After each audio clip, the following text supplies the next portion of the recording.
నమస్కారం అండి. మనం ఇప్పుడు త్వరగా జయశ్యామల గారు రచించిన గుణపాఠం అనే కథను విందామా? హలో సుమిత్ర గారు, జస్ట్ 1 మినిట్. ఏమిటంత వేగంగా వెళ్ళిపోతున్నారు? తలంచుకొని చకచకా నడుస్తున్న సుమిత్ర ఆ పలకరింపుకు ఆగి తలెత్తి చూసింది. ఎదురుగా విశ్వనాథ్. సుమిత్ర, విశ్వనాథ్ ఒకే ఆఫీసులో పనిచేస్తున్నారు. ఆడ మగ అన్న భేదం లేకుండా చిరునవ్వులు చిందిస్తూ అందరితోటి కలివిడిగా మాట్లాడతాడు. తన కేసు చూసిన సుమిత్ర వంక చిరునవ్వుతో చూశాడు విశ్వనాథ్. సుమిత్ర కొంచెంగా నొసలు చిట్లించి, ఏమిటి పిలిచారు అని అడిగింది. అబ్బే ఏం లేదు, అంత అర్జెంటుగా ఇంటికి వెళ్ళిపోవాలా అని అడిగాడు. సుమిత్రకు విశ్వనాథ్ వాలకం చిరాకు అనిపించింది. ఎందుకలా నవ్వుతాడు?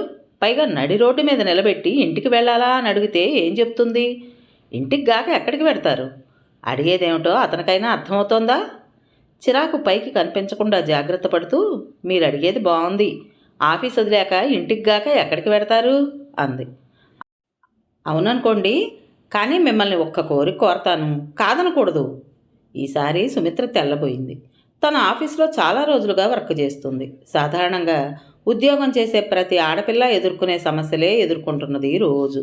ఆఫీసులోనూ బయట ఎన్నో రకాల చూపులు, ఆ చూపుల్లో ఎన్నో రకాల భావాలు, ఎన్నో పుల్లవిరుపు మాటలు, మరెన్నో వంకర నవ్వులు.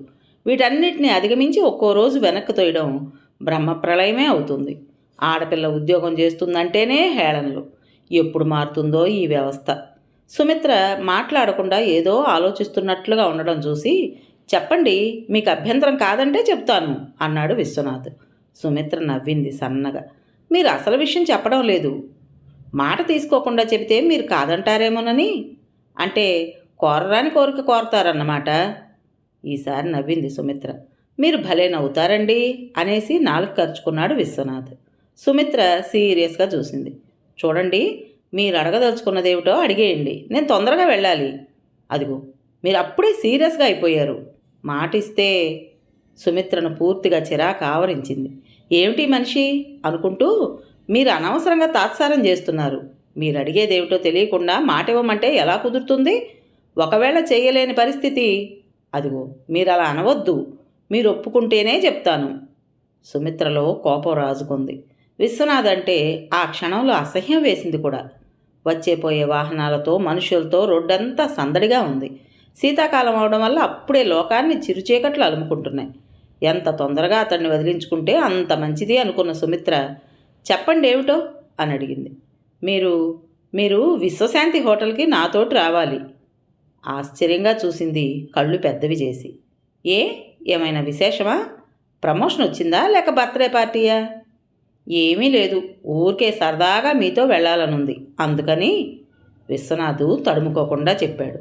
లోపల ఆశ్చర్యపోతూనే విత్ ప్లెజర్ అంటూ అంగీకరించింది సుమిత్ర. ఆమె అంగీకారంతో ఏనుగెక్కినంత సంబరపడ్డాడు విశ్వనాథ్. ఆ ఆనందంలో మాటలు తడబడుతుంటే, థ్యాంక్ యూ అన్నాడు. No mention. అసలు ఇంతకీ ఎన్ని గంటలకు ప్రశ్నించింది సుమిత్ర. చూసారా, మీరు ఒప్పుకున్నారన్న ఆనందంలో అసలు సంగతే మర్చిపోయాను. రేపు సాయంత్రం ఆఫీస్ వదిలేకనే 5:30 కల్లా వచ్చేయండి. అసలు ఆఫీసు నుంచి సరాసరి వెళదాం. మీరు అంగీకరించరేమోనని హడలిపోతూనే అడిగాను సుమండి. విశ్వనాథ్ ఇంకా ఏదో చెప్పబోతుంటే మధ్యలోనే అందుకుంది సుమిత్ర. వస్తానన్నాగా, ప్రస్తుతి మానేయండి, ఇది నలుగురు నడిచే వీధి అంది నెమ్మదిగా సుమిత్ర. ఓకే, మరి నేను వెళతాను అంటూనే ముందుకు దూసుకుపోయాడు విశ్వనాథ్. నవ్వుకుంది సుమిత్ర. సుమిత్ర ముందుకు కదిలింది. నడిచి ఇల్లు చేరేసరికి బాగా చీకటి పడుతుందేమో. ఇంటి దగ్గర తల్లిదండ్రులు అక్కయ్య కంగారు పడతారని రిక్షా బేరమాడుకుంది. రిక్షాలో ఎక్కి కూర్చున్నాక సుమిత్రని అనేక ఆలోచనలు చుట్టుముట్టాయి. విశ్వనాథ్ మనస్తత్వం విచిత్రమైంది. ఎంతసేపు తన వైపు నుంచే కానీ ఎదుటివారి గురించి కానీ వారి సమస్యల గురించి కానీ ఆలోచించడు. అతనికి కాలేజీలో చదివే నాటి నుంచి కూడా ఆడపిల్లల్ని వెంటేసుకుని గడపడం సరదాట. ఇప్పటికీ తరచుగా ఆఫీసులో ఒకరిద్దరు అమ్మాయిలను వెంటబెట్టుకుని సినిమాలకి, షికార్లకి, హోటళ్ళకి తిరుగుతూనే ఉంటాడు. వాళ్ళకయ్యే ఖర్చంతా తానే భరిస్తాడు. అందుకని అతని వెంటపడి తిరిగే అమ్మాయిలు లేకపోలేదు. తనని 2-3 సార్లు అడిగాడు సినిమాలకు రమ్మంటూ. తను ఖచ్చితంగా చెప్పేసింది అటువంటివి తనకిష్టం లేవని. ఇందులో తప్పేముంది? ఏదో సరదాగా ఎంజాయ్ చేయడం కూడని పనే. ఈ రాకెట్ శతాబ్దంలో కూడా బూజు పట్టిన భావాలతో ఉండకూడదు. అందులో మన యువతరం అసలు అటువంటివి పట్టించుకోకూడదు అంటాడు విశ్వనాథ్. అతని మాటలు విని సుమిత్ర నవ్వుకునేది. ఏం తెలియనట్లు ఎలా మాట్లాడతాడు ఇతను? తానేదో పెద్ద ఆదర్శవాది, తనెంతో సంస్కారవంతుడు అనుకుంటాడు. తను హిమాలయాలంతెత్తు పెరిగిపోయినట్లు, మిగతా వారు పెరగనట్లు మాట్లాడతాడు. ఎందుకండి అంత భయపడతారు? మనమేం తప్పు చేయడం లేదు. ఒక ఆఫీసులో పనిచేస్తున్నాం. రోజులో ఎక్కువ భాగం ఆఫీసులో కలిసే ఉంటాం. ఈ సంఘానికి ఎందుకు భయపడాలి మనం అని అడుగుతాడు. అయితే అలా కలిసిమెలిసి తిరగడం వల్ల అతనికి వచ్చే నష్టం ఏమీ లేదు. ఆ సంగతి అతనికి తెలుసు. నష్టపోయేది, చెడు పేరు తెచ్చుకునేది అతనితో తిరిగిన ఆడపిల్లలు మాత్రమే. ఏదో సరదాగా అతనితో తిరగడం కావాలి కానీ వాళ్ళు ఎలా నష్టపోతే అతనికే? అతని అక్క చెల్లెళ్ళు కానీ భార్య కానీ కాదు కదా. ఆఫీసులో ఇంత ఫార్వర్డ్గా మాట్లాడే విశ్వనాథ్ బ్రహ్మచారి కాదు. సంవత్సరం క్రితం సలక్షణంగా ఉన్న అమ్మాయిని దండిగా కట్న కానుకలతోనే వివాహం చేసుకున్నాడు. అతని భార్య కరుణ మరీ అందగత్తే కాదు, అనాకారి కాదు. చూడగానే ఆకర్షించే రూపమే. విశ్వనాథ్ వివాహానికి ఆఫీసులో తమ స్టాఫ్ అంతా వెళ్ళారు. ఇన్ని కబుర్లు చెప్పే విశ్వనాథ్ భార్యని గురించి పొరపాటును కూడా ఒక్క మాట చెప్పడు ఎవరితో. రాకెట్ యుగంలో ఉన్నామని చెప్పే విశ్వనాథ్ అమ్మాయిలను వెంటేసుకుని షికార్లకి, సినిమాలకి సరదాగా తిరగాలనుకునే విశ్వనాథ్ భార్యని తను లేకుండా ఇంటి గడప దాటనివ్వడు. ఇంటికి ఎప్పుడైనా ఎవరైనా వస్తే ఆమెను పరిచయం కూడా చేయడు. ఎప్పుడో విశ్వనాథ్ చెల్లెలు కాలేజీలో చదువుతుండగా ఎవరో రౌడీ చెల్లెల్ని ఏదో అన్నాడని అతన్ని పట్టుకుని ఎంత చిత్తుగా కొట్టింది, జేమ్స్ బాండ్ లాగా తానెంత సాహసాలు చేసింది రకరకాలుగా వర్ణించి విననివాడిదే పాపం అన్నట్టుగా చెబుతాడు. అటువంటిది వివాహం అయ్యి పరాయి స్త్రీలతో సరదాగా తిరగాలని, జల్సా చేయాలని ఆ కోరికలు ఎందుకో. ఆ రోడ్డు మీద ఎంతసేపు నిలబడతాడోనని ఒప్పుకుంది కానీ తనకు అతనితో వెళ్ళడం అంటే ఇష్టం ఉండి కాదు. ఏమైనా సరే అతనికి గుణపాఠం నేర్పాలి అని నిశ్చయించుకుంది సుమిత్ర. అయితే అతనికి గుణపాఠం ఎలా నేర్పాలి, ఏ విధంగా ఉండాలి అని ఇల్లు చేరే వరకు ఆలోచిస్తూనే ఉంది. తీరా రిక్షా దిగి ఇంట్లో కాలు పెడుతుంటే ఓ మెరుపులాంటి ఆలోచన మస్తిష్కంలో మెరిసింది. అవును, అలాగే చెయ్యాలి అనుకుంది ఉత్సాహంగా.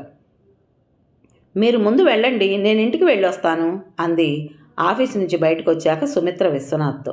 ఏ మళ్ళీ ఇంటికెందుకు అడిగాడు విస్మయంగా విశ్వనాథ్. అబ్బే మరేం లేదు, కాస్త నీట్గా తయారయ్యొద్దామని సుమిత్ర సన్నగా నవ్వుతూ చెప్పింది. సరే సరే అలాగే కానివ్వండి, మీకోసం అక్కడ ఎదురు చూస్తూ ఉంటాను, తొందరగా రండి అంటూ చెప్పాడు విశ్వనాథ్. సుమిత్ర అలాగే అంటూ తలూపుతూ వెళ్ళిపోయింది. విశ్వనాథ్ చంద్రమండలానికి వెళ్ళి వచ్చినంత విజయగర్వంతో కాలర్ సవరించుకొని నవ్వుకున్నాడు. సుమిత్ర కాక మరో 3 అమ్మాయిలు పనిచేస్తున్నారు ఆ ఆఫీసులో. ఒక ఆమె వివాహిత, మరో 2 అవివాహితులు. అందులో వసుంధర విశ్వనాథ్ అంటే పడి చస్తుంది. అతను ఎక్కడికి రమ్మంటే అక్కడికి వెడుతుంది, పిలిచిందే తడవుగా. అందుకే ఆఫీసులో అందరూ ఆమెను అవహేళన చేస్తూ మాట్లాడతారు.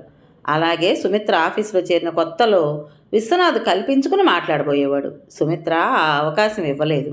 విశ్వనాథ్ తనతో టీకి రమ్మనమని, పిక్చర్లకు రమ్మనమని ఆహ్వానించినా మర్యాదగానే తిరస్కరించింది. అయినా అతను మళ్ళీ రమ్మనమని అడగటంతో అతనికి ఓ గుణపాఠం నేర్పాలని గట్టిగా నిశ్చయించుకుంది.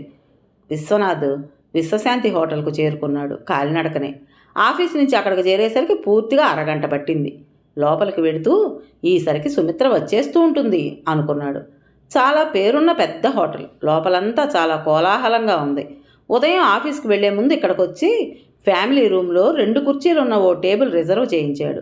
ఆ విషయం సుమిత్రతో చెప్పాడు. ఫలానా చోట అని. అక్కడే ఎదురు చూస్తాను మీకోసం అని కూడా అన్నాడు.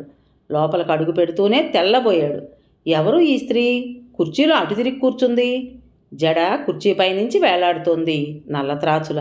వీపు ఇటువైపు పెట్టి కూర్చోవడం వలన ఎవరైంది గ్రహించలేకపోయాడు. అంతలోనే అతనికి కోపం ముంచుకొచ్చింది. ఆ టేబుల్ ప్రత్యేకంగా తనకు కావాలని ఉదయమే చెప్పి అడ్వాన్స్ కూడా ఇచ్చేశాడు. ఇప్పుడు ఆమె ఎవరో వచ్చి కూర్చున్నారు.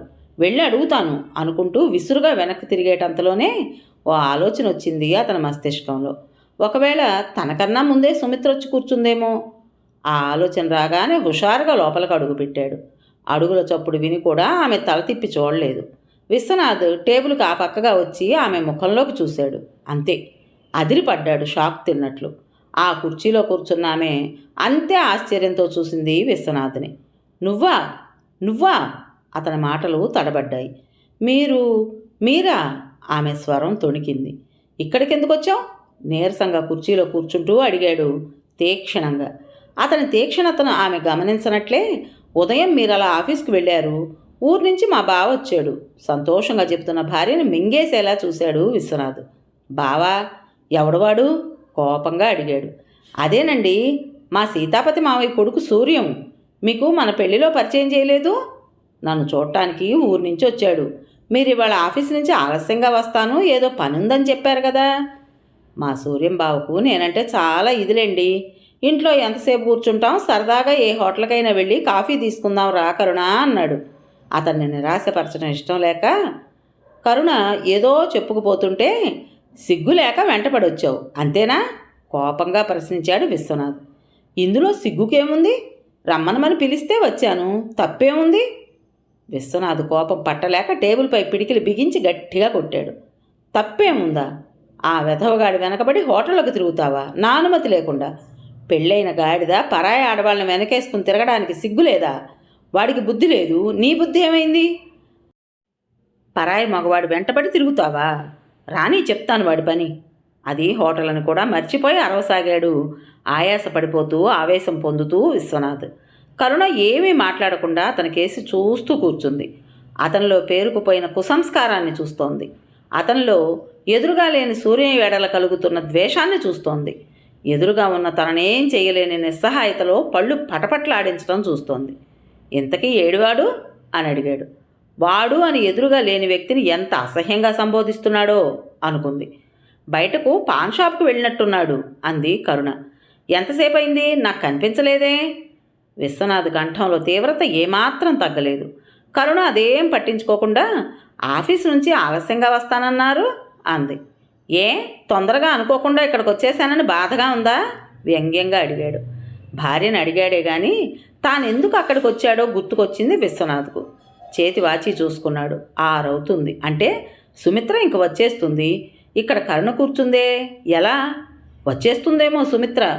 తను ఇలా హోటల్కి వచ్చామని తెలిస్తే, పోనీ సుమిత్ర ఇక్కడికి రాకుండా తనే బయటికి వెళ్ళిపోతే, మరి ఆ సూర్యంగాడు వచ్చి ఇక్కడ కూర్చుంటాడేమో. చచ్చా వెధవ, అర్ధాంతరంగా వచ్చి ప్రోగ్రాం పాడు చేశాడు.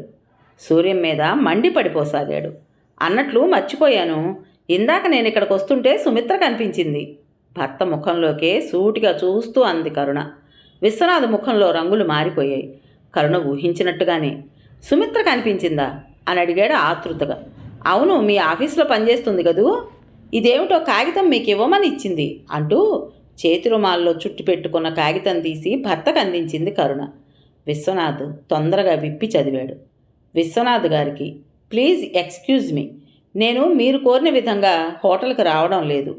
స్త్రీ పురుషులు, అందులో ముఖ్యంగా అవివాహిత స్త్రీలు కలిసిమెలిసి తిరగడం అనేది మన సంప్రదాయ విరుద్ధం. అలా తిరిగితే సంఘం హర్షించదు కూడా. సంఘంతో మనకు పనేమిటి అనే మీలాంటి వారే అంటున్నా, అటువంటి అభ్యుదయానికి ముందు మీలాంటి వారే నిరోధకులు అవుతున్నారు. అది మట్టుకు నిజం. నాకు కొన్ని హద్దులు నియమాలు ఉన్నాయి. పెళ్లి కావలసిన మీ చెల్లెలు పరపురుషుడితో తిరగటం మీరు సహించగలరా? సహించలేరు. అది ముమ్మాటికి నిజం. తిరిగితే తప్పేమిటి అంటే మీకు అర్థం కాని విషయం కాదనుకుంటాను. మీరు మరే ఉద్దేశం లేకుండా సరదా కోసమే పిలిచారనుకోండి. అయితే ఈ సంఘం మిమ్మల్ని వదిలి మమ్మల్నే వేలెత్తి చూపుతుంది, అపహాస్యం చేస్తుంది. ఎవరో అక్కర్లేదు, ఈరోజు సరదా కోసం మీరే వెంట తీసుకెళ్ళి రేపు ఆమె ఏదో తప్పు చేసినట్లుగా మీరే అంటారు. అంతవరకు ఎందుకు? వసుంధర సంగతే చెప్పండి. ఎన్నెన్ని అపవాదులు మోస్తుందామే. అందుకు కారణం మీరు కాదా? అయినా చక్కగా భార్య ఉండగా పరాయి ఆడపిల్లలతో సరదాలు తీర్చుకోవాలనే ఉబలాటం ఎందుకు మీకు?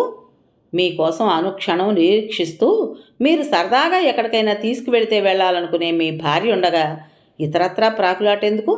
మీ సరదాలేవో మీ భార్యతో తీర్చుకోండి. అందులో దొరికే సంతోషం, సంతృప్తి ఇంకెక్కడా దొరకవు. అందుకే నేను ఈ విషయం మీ శ్రీమతి గారిని కలుసుకుని చెప్పి హోటల్కు రావడానికి ఆవిడ్ని అంగీకరింపజేశాను. మీకు నా మీద కోపం రావచ్చు, కానీ మీరు నన్నేమీ చేయలేరు. ఇంకెప్పుడు సరదాగా అంటూ మరే ఆడపిల్ల వెంట పడకండి. గుర్తుంచుకోండి. సెలవు, సుమిత్ర. ఆ ఉత్తరం పూర్తిగా చదివిన విశ్వనాథ్కు అర్థం చేసుకోవడానికి 2 నిమిషాలు పట్టింది. అయితే సుమిత్ర నువ్వు అంటూ ఆగిపోయాడు. అవును, ఇద్దరం కూడబలుక్కునే ఇలా చేశాం అంది కరుణ తొణక్కుండా. అయితే సూర్యం లేడు, చంద్రం లేడు. మీ విషయం తెలుసుకోవడం కోసం అల్లిన కథ తాపిగా చెప్పింది కరుణ. కథ పేరు గుణపాఠం. రచించిన వారు త్వరగా జయశ్యామల గారు. విన్నారు కదండి. మరి ఈ కథ మీకు నచ్చిందా? నచ్చినట్టయితే లైక్ చేసి మరో నలుగురికి షేర్ చేయండి. అలాగే కొత్త వాళ్ళు కనుక మన ఛానల్ని చూస్తున్నట్లయితే తప్పకుండా సబ్స్క్రైబ్ చేసుకోండి. మరి ఇంత మంచి కథను మనకు అందించిన రచయిత్రి గారికి మనందరి తరపున మనస్ఫూర్తిగా ధన్యవాదాలు తెలియజేసుకుంటూ రేపు మరో కొత్త కథతో మీ ముందుకు వస్తాను. అప్పటి వరకు ఉంటానండి.